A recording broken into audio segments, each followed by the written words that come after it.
Welcome to Texas Border Watch, your eyes on the front line for all things immigration, border security, and local policy.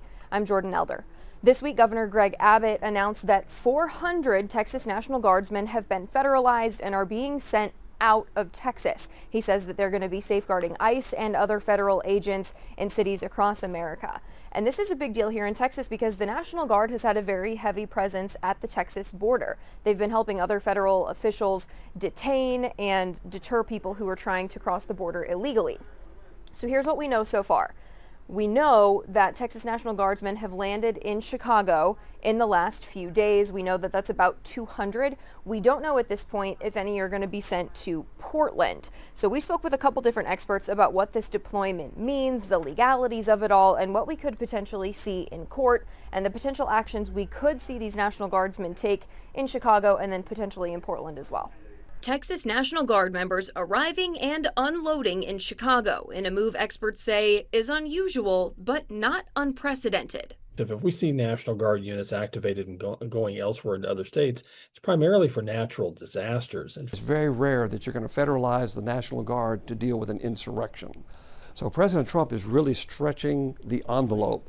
On Hannity, Governor Greg Abbott describes what these guardsmen will be doing. Where they will be able to safeguard ICE officials and other federal officials as they try to enforce the laws of the United States of America. Leading to a clash with Illinois Governor J.B. Pritzker, who says there's no invasion or insurrection in Chicago. I have called upon Governor Abbott to immediately withdraw his support for this decision and refuse to allow Texas National Guard members to be used in this way. One governor says the National Guard is being used as a pawn.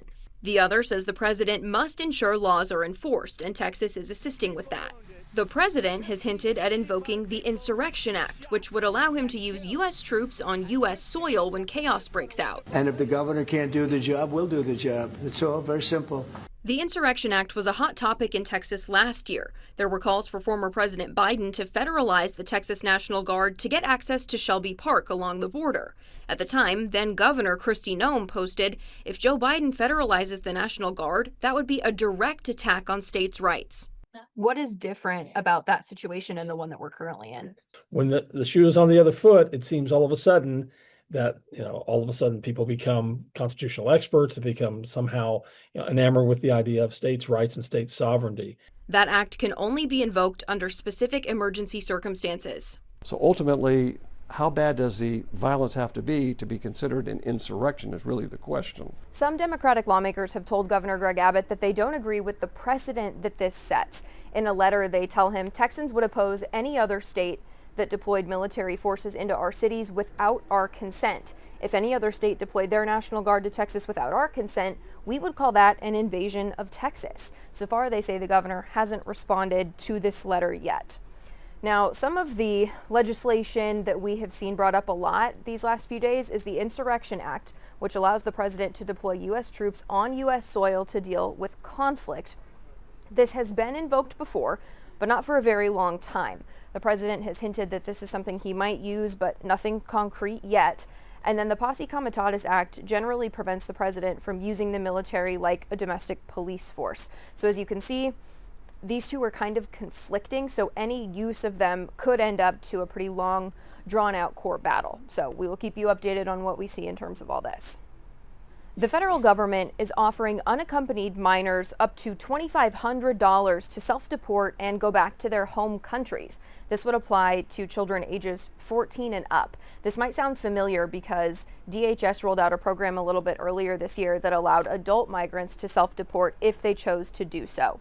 The Department of Health and Human Services sent a memo about this, and it was obtained by NBC News. The agency says it's already identified unaccompanied children who have said they want to file or who will file for voluntary departure. So no word on exactly how many that is, but as of August, the federal government had 2,011 unaccompanied minor children in its custody, according to the website. Now, in order for the teens to be able to get this money, the note says that they would need to have an immigration judge grant their request to return to their home country. They would need to physically leave, be in the home country, and then at that point they would be able to get the $2,500. Smugglers are attempting to get more cocaine into the United States of America, and a lot of those attempts are happening right here in Texas. The term cocaine cowboys was really popular in the 70s and in the 80s, and law enforcement officials say they're seeing this same idea with some more modern methods these days. Yami Virhan reports from the border. It's a surge most people were not expecting, but law enforcement was waiting for it. Just in the last few weeks, cocaine has surfaced across South Texas highways, neighborhoods, Get down! and the Rio Grande riverbanks. Starr County DPS troopers spotted 4 men in camouflage crossing the Rio Grande. They dropped their backpacks and took off back into Mexico. Texas troopers found 69 pounds of cocaine worth more than $2.2 million. Webb County DPS stopped a Dodge Challenger and found 25 pounds of cocaine worth $150,000. And just recently, New Braunfels, officers stopped a pickup truck on I-35. A Seguin K-9 unit hit the jackpot, finding 44 pounds hidden in the floorboard. Street value, $1 million. 3 seizures out of many that investigators say highlight a bigger shift. For that seizure that we got of 69 pounds of cocaine through the river, right? That's something we don't generally see. Sergeant Eric Estrada is with the Texas Department of Public Safety. Multiple subjects running behind property with them.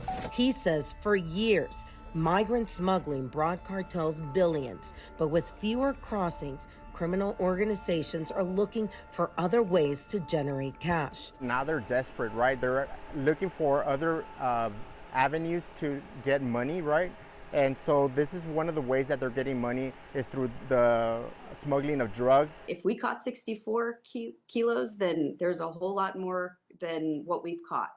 We generally catch about 2% of everything that crosses the border. So, the price of cocaine on the street is extremely low, which tells you the supply is big. And cocaine is definitely back as a party drug.